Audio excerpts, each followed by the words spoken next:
आप देख रहे हैं केडी न्यूज। नमस्कार दर्शकों, मैं कपिल देव शुक्ल और आप देख रहे हैं केडी न्यूज सुल्तानपुर चैनल। ये खबर हमारे संस्थान अवधि तक पर भी आप देख सकते हैं। चलते हैं खबर पर।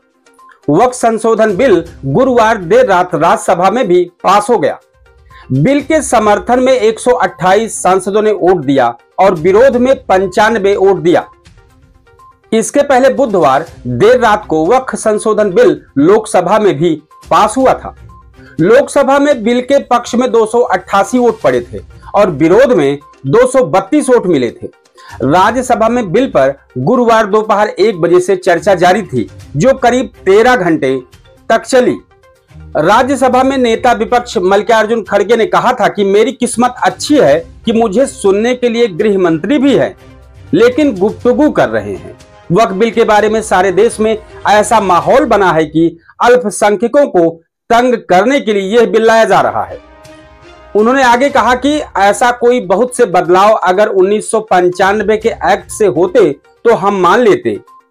जो वहां है वो इसमें डाल दिया, जो नहीं डालना चाहिए वो भी डाल दिया।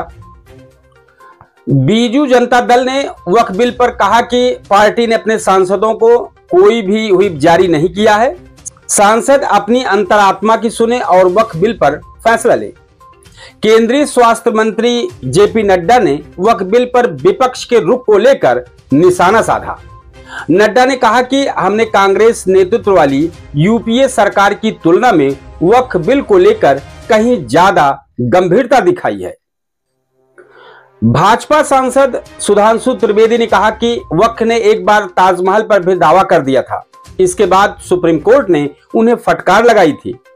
इससे पहले लोकसभा में बुधवार को 12 घंटे की चर्चा के बाद वक्फ बिल संशोधन बिल पास हो गया। रात 2 बजे हुई वोटिंग में 520 सांसदों ने भाग लिया। 288 ने पक्ष में और 232 ने विपक्ष में वोट डाले। अल्पसंख्यक मामलों के मंत्री किरेन रिजिजू ने इसे उम्मीद का नाम दिया है। उम्मीद का मतलब unified Waqf management, empowerment, efficiency and development. चर्चा के दौरान एआईएमआईएम सांसद असदुद्दीन ओवैसी ने बिल फाड़ दिया। उन्होंने कहा कि इस बिल का मकसद मुसलमानों को जलील करना है। मैं गांधी की तरह वक्फ बिल को फाड़ता हूं। बिल पर चर्चा के दौरान गृह मंत्री अमित शाह ने कहा कि वक्फ में गैर इस्लामिक नहीं आएगा, ऐसा कोई प्रावधान नहीं है। वोट बैंक के लिए अल्पसंख्यकों को डराया जा रहा है। खड़गे ने कहा कि मेरे पास वक्फ की 1 इंच जमीन नहीं है।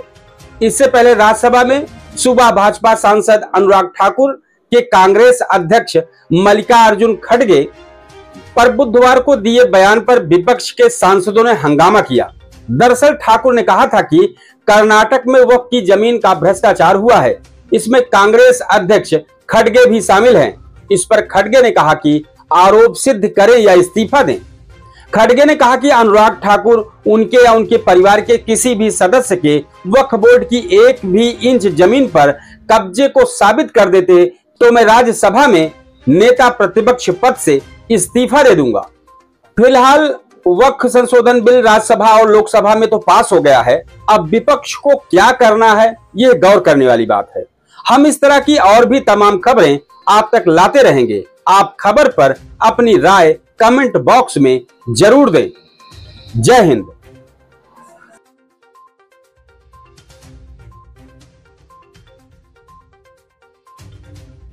आप देख रहे हैं केडी न्यूज।